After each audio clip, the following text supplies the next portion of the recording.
¿Qué tal? Muy buenas. Vamos a ver cómo se realizaría la integral que tenemos que desarrollar para ver cómo es la radiación de un dipolo lambda medios. ¿Mm? En ese dipolo lambda medios sabemos que ya no podemos suponer la corriente constante a lo largo de todo el brazo del dipolo, ya que al tener una longitud que ya es comparable con la longitud de onda, pues la corriente no podemos decir que sea constante y eso hace que la integral a desarrollar se complique un poco. Teníamos que la integral que nos va a dar después el campo radiado es una integral que nos va a dar cuál es el vector potencial A, que depende de la corriente que tenga la antena, en este caso es una antena de hilo, y en el que también tenemos que tener en cuenta cuál es el vector R' de posición de todos los puntos de la antena. Tenemos aquí dibujado un dipolo que está puesto a lo largo del eje Z, está en color azul, sobre los ejes X y Z, y vemos cómo el vector R' se dirige desde el centro de coordenadas a un punto genérico de la antena de dipolo.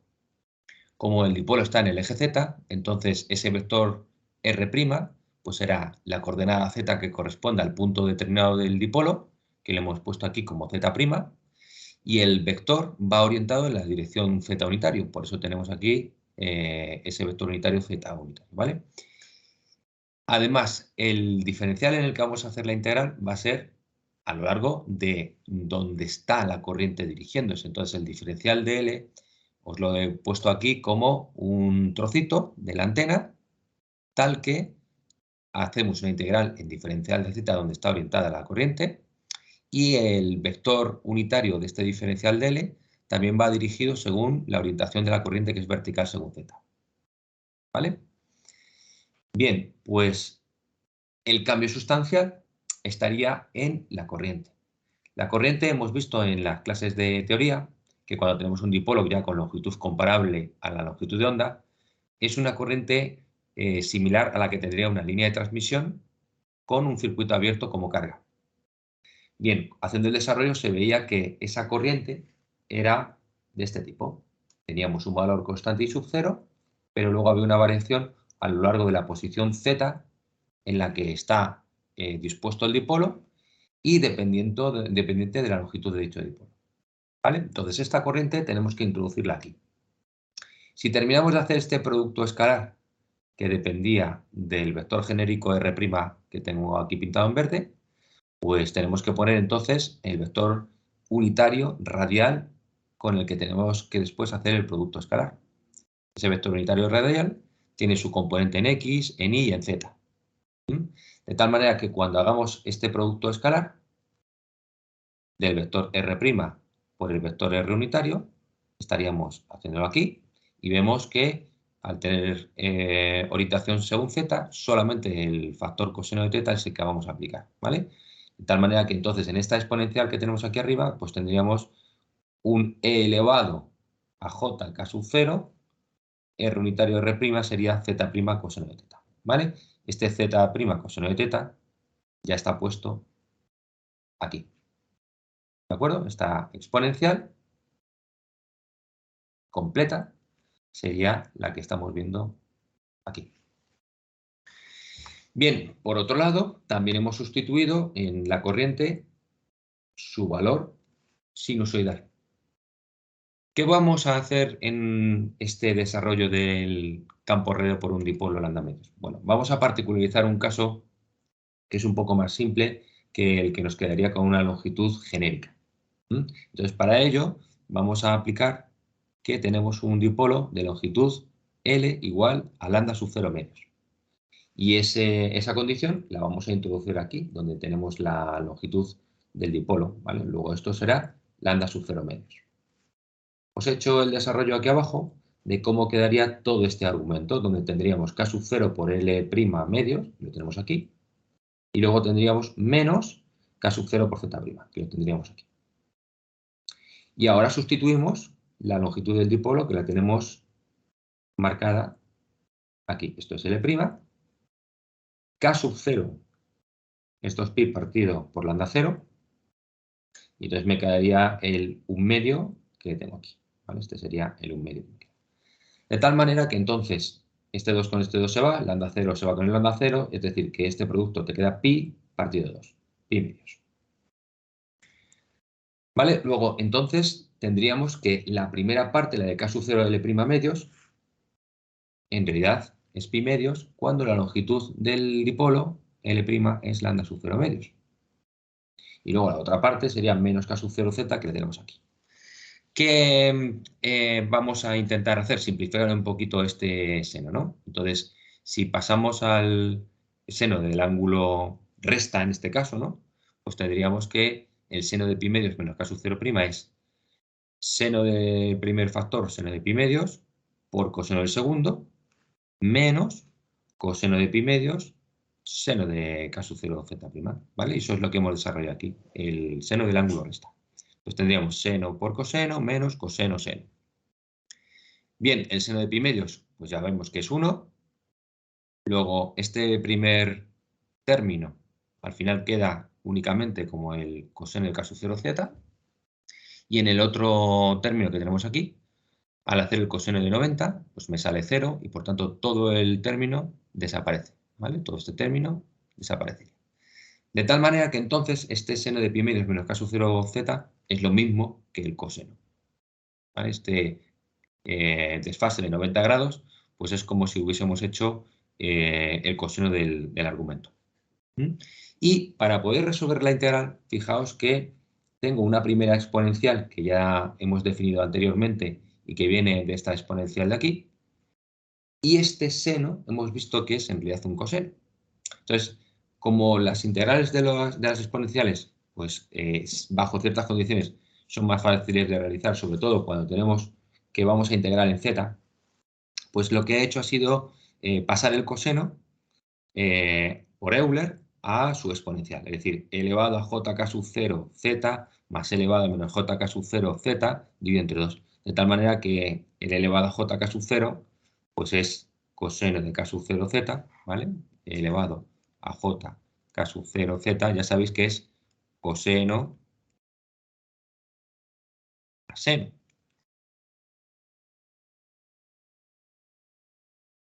Como aquí tengo lo mismo, pero con un exponente negativo, pues entonces esto te quedaría también coseno, pero este signo vendría aquí cambiado. ¿Vale? Luego, si hacemos la suma de estos dos, que es lo que tenemos en el numerador, esta suma me estaría dando 2 veces el coseno. Y como luego lo dividimos entre 2, pues al final te queda efectivamente el coseno de k sub 0z. ¿Vale? Bueno, pues entonces, este cambio del coseno por su relación de exponenciales es lo que vamos a llevar aquí.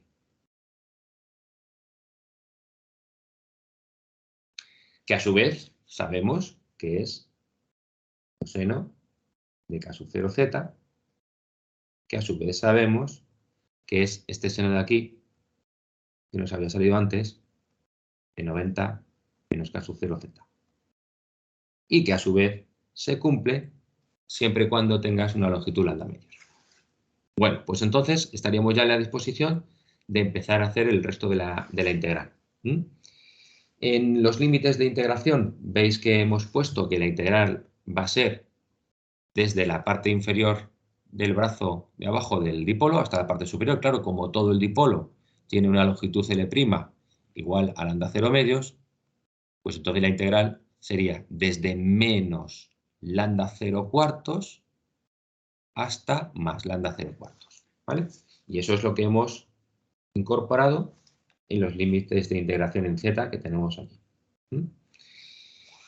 Bien, pues lo que hacemos es ahora hacer este producto de exponenciales y vemos que se nos divide en dos sumandos. Un primer sumando que sería el que tendríamos con el elevado a jk sub 0z, que multiplicaría este. Veis que tengo elevado a jk sub 0z coseno de teta, que vendría de aquí, más 1 por este de aquí, ¿vale? Por esta exponencial que tenemos aquí.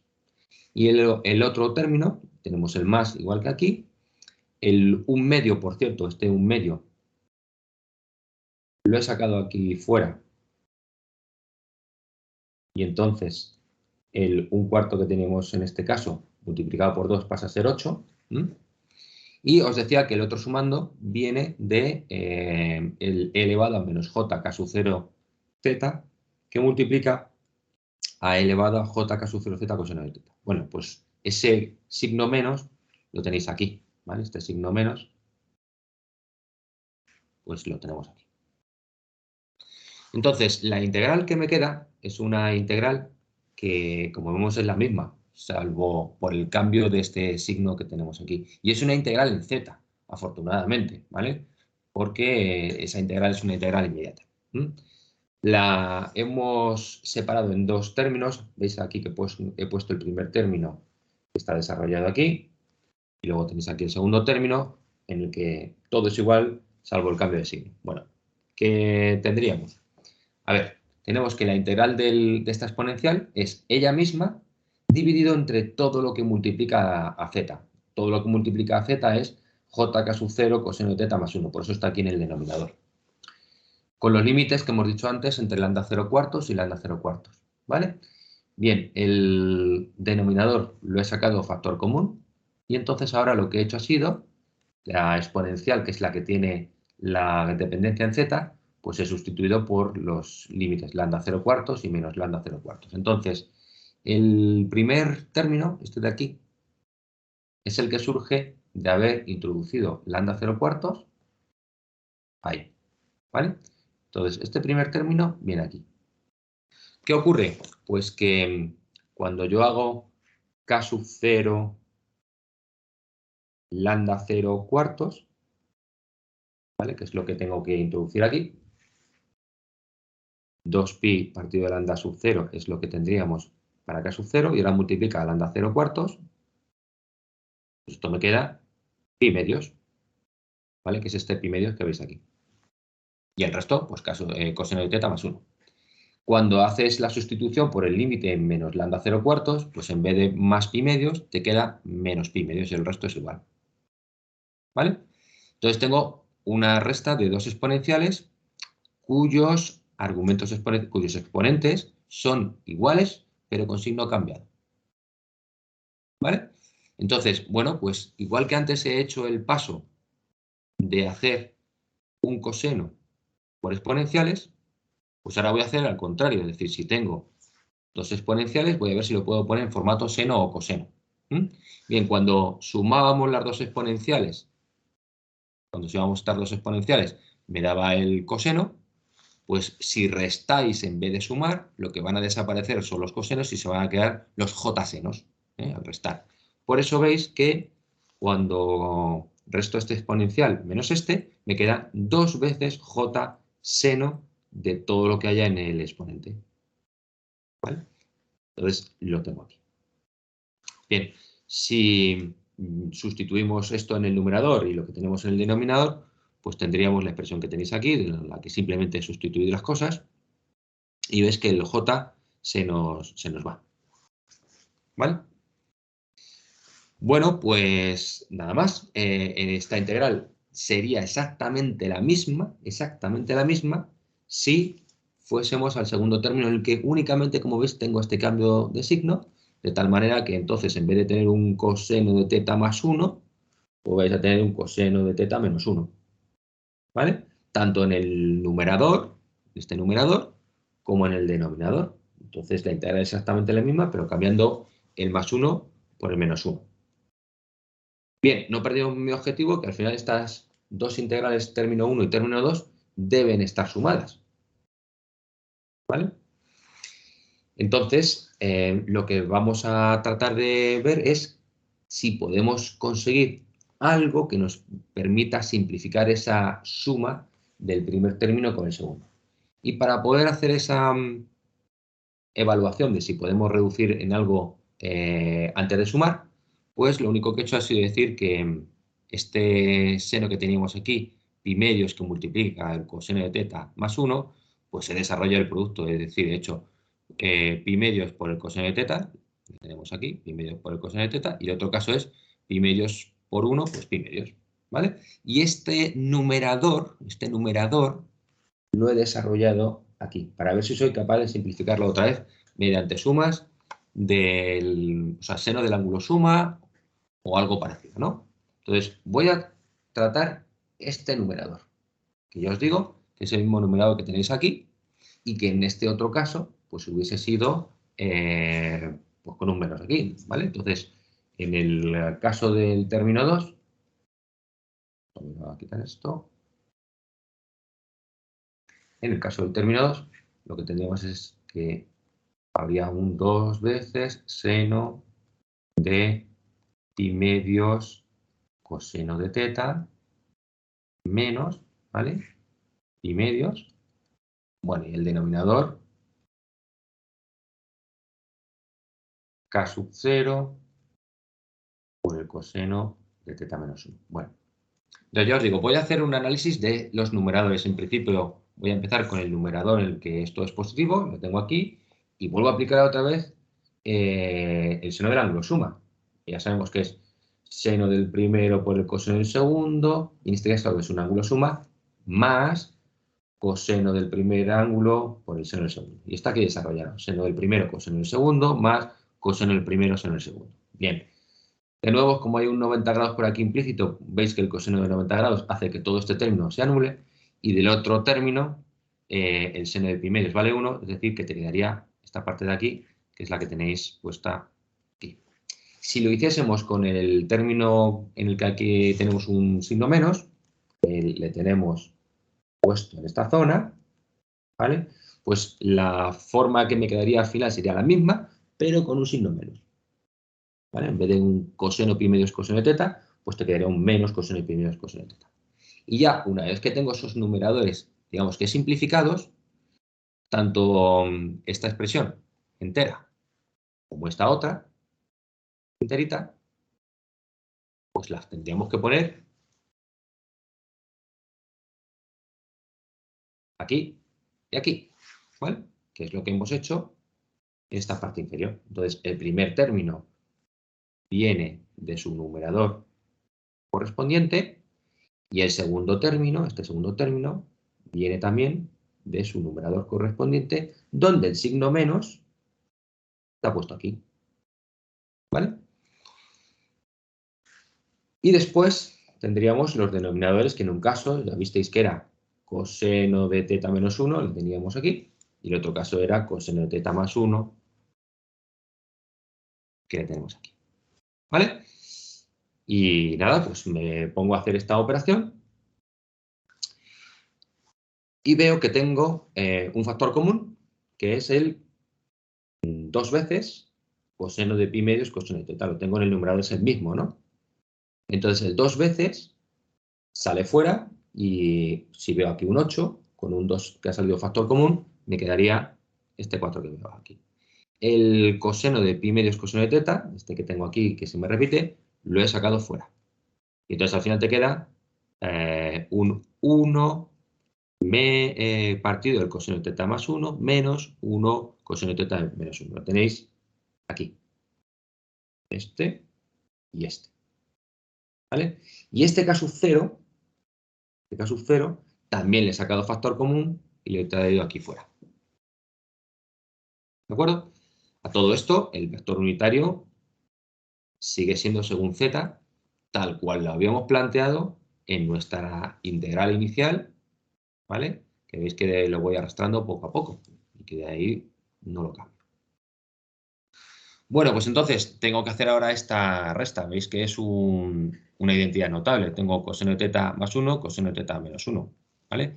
Bueno, pues esta identidad notable la resolvéis como la resta de estas dos fracciones y el resultado que tendréis sería este. 2 veces el seno cuadrado de teta. ¿Vale? Bueno, pues una vez que tengo esto, lo llevo todo juntito. Lo hago aquí, en este caso el denominador.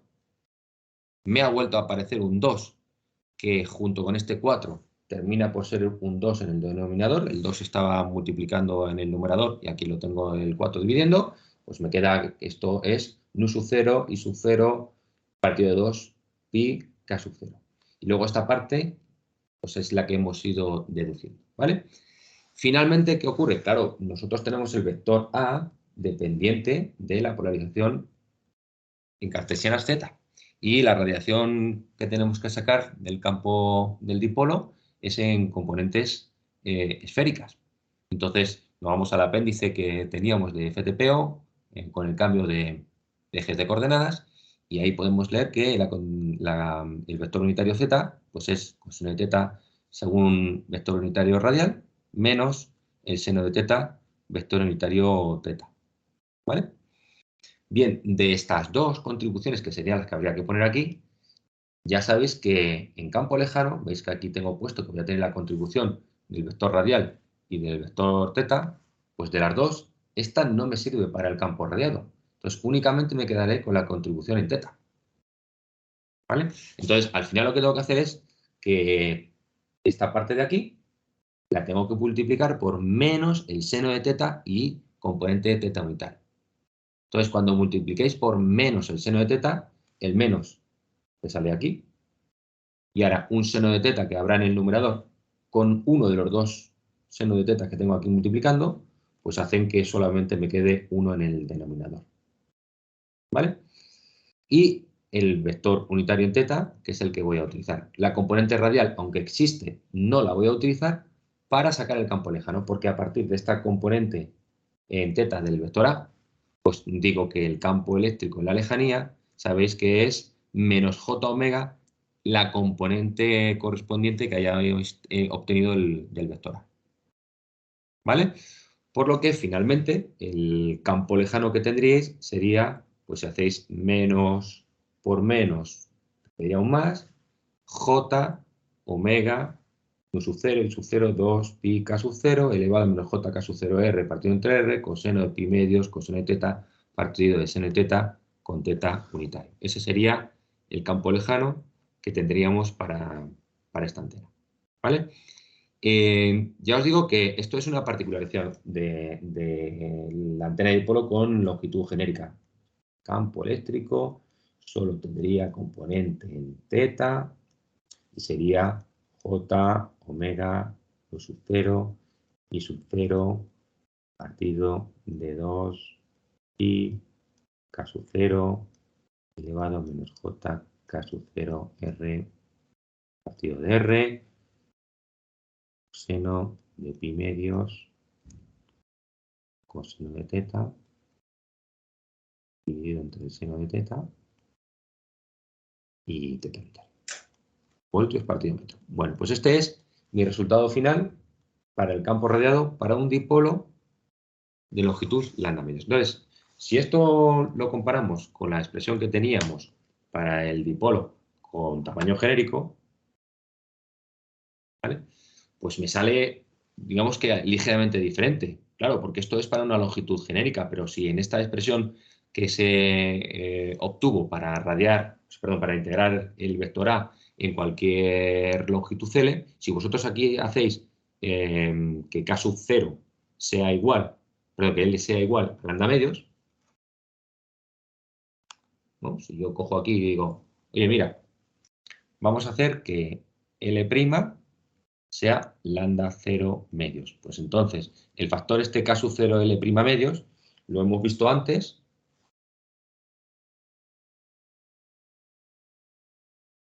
Ese factor K sub 0 L' medios me había salido pi medios. ¿Vale? Entonces, K sub 0 L' medios saldrá pi medios. ¿Vale? Entonces, aquí, por ejemplo, tendríais el coseno, todo esto, sería el coseno de pi medios.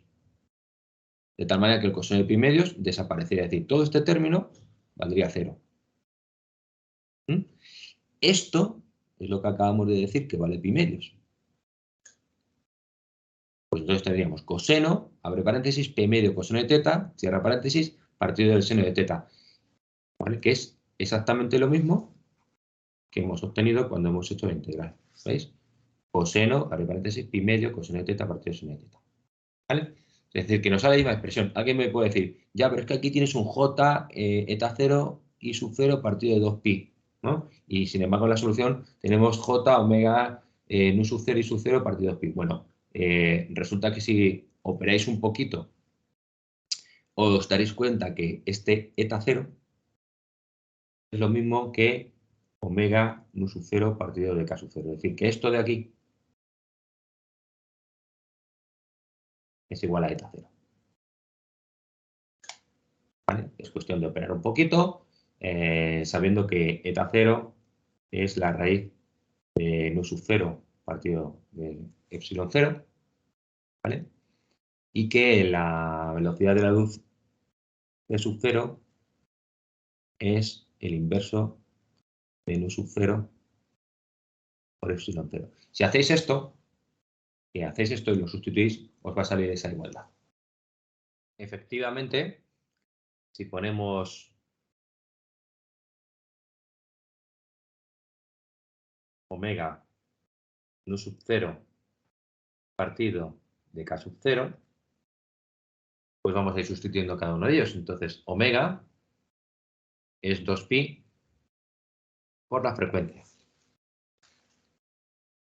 Esto multiplica a nu sub 0 y ahora tenemos que dividirlo entre k sub 0. Sabemos que k sub 0 es 2pi partido de lambda 0. De manera que aquí podríamos 2pi partido de lambda 0, que subiría aquí arriba. El 2pi con el 2pi se nos va y entonces nos queda f nu sub 0 lambda sub 0. ¿Cuánto es la longitud de onda? La longitud de onda es la velocidad de la luz en el vacío, porque estamos en el aire, partido de la frecuencia, ¿no? Bueno, pues entonces nos quedaría aquí f nu sub 0, t sub 0, partido de f. Las frecuencias se van y nos queda nu sub 0 por c sub 0. Y entonces ahora aplicamos que la velocidad de la luz es el inverso de la raíz de nu sub 0, epsilon 0. Bien, si este nu sub 0 lo ponemos como raíz de nu sub 0 por otra raíz de nu sub 0, ¿no? Pues tendríamos que aquí arriba, raíz de nu sub 0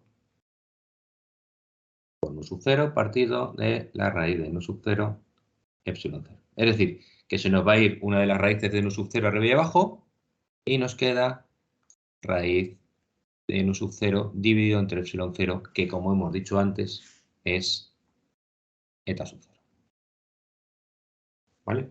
Pero ya digo, está obtenida de la misma manera, es una particularización. Y de hecho, en la radiación simplificada que poníamos para algunas longitudes, veis la longitud lambda 0 medios que tenemos aquí, pues me da un diagrama de radiación normalizado en campo eléctrico, por eso le ponemos lo de la raíz de f, ¿vale? Porque estoy hablando de el diagrama normalizado en campo eléctrico y no en potencia. Pues tengo el coseno pi medio, coseno teta partido de seno teta, que es lo que me ha salido en esta solución.